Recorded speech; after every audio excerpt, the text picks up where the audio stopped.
আসসালামু আলাইকুম। আজকের আলোচনার বিষয় হচ্ছে বাছুর গরুকে কিভাবে দ্রুত মোটা তাজা করবেন এই বিষয় নিয়ে আলোচনা করব। তার আগে যারা আমার এই চ্যানেলে নতুন আছেন অবশ্যই সাবস্ক্রাইব করবেন। ছোট বাছুর অথবা 10 দিন পার হলে বাছুর হওয়ার 10 থেকে 20 দিনের ভিতরে বাছুরকে কৃমিনাশক করবেন, সেই সাথে গাভীকেও একসাথে কৃমিনাশক করে নেবেন। কারণ গাভী এবং বাছুরের পেটে পর্যাপ্ত পরিমাণে কৃমি থাকে। কৃমির কারণে বাছুর সঠিক মাত্রায় বাড়তে পারে না এবং স্বাস্থ্যবান হয় না। কীটনাশক করার পরে অবশ্যই লিভার টনিক খাওয়াবেন। সেই সাথে 10 কেজি ওজনের জন্য 1 কেজি পরিমাণ দুধ খাওয়াবেন। বাছুরকে সঠিক দুধ খাওয়ার নিয়ম হচ্ছে, প্রথমে বাছুরকে দুধ খাওয়াতে হবে এবং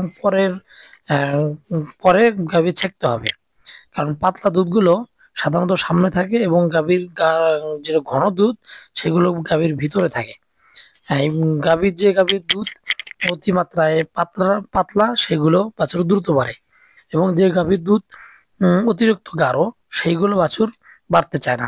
তাই প্রথমে বাছুরকে খাওয়াতে হবে এবং লাস্টের গাঢ় দুধগুলো ছেঁকে নেবেন।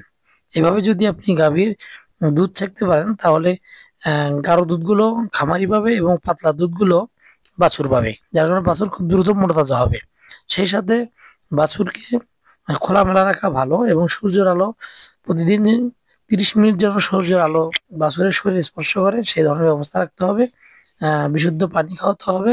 সেই সাথে 21 থেকে সামান্য কিছু করে দানাদার খাদ্য দিতে হবে। এইভাবে যদি আপনি বাছুর পালন করেন, বাছুর লাভবান হবেন এবং বাছুর খুব দ্রুত মোটা তাজা হবে এবং বেড়ে উঠবে। অর্থনৈতিকভাবে আপনি লাভবান হবেন। ঠিক আছে।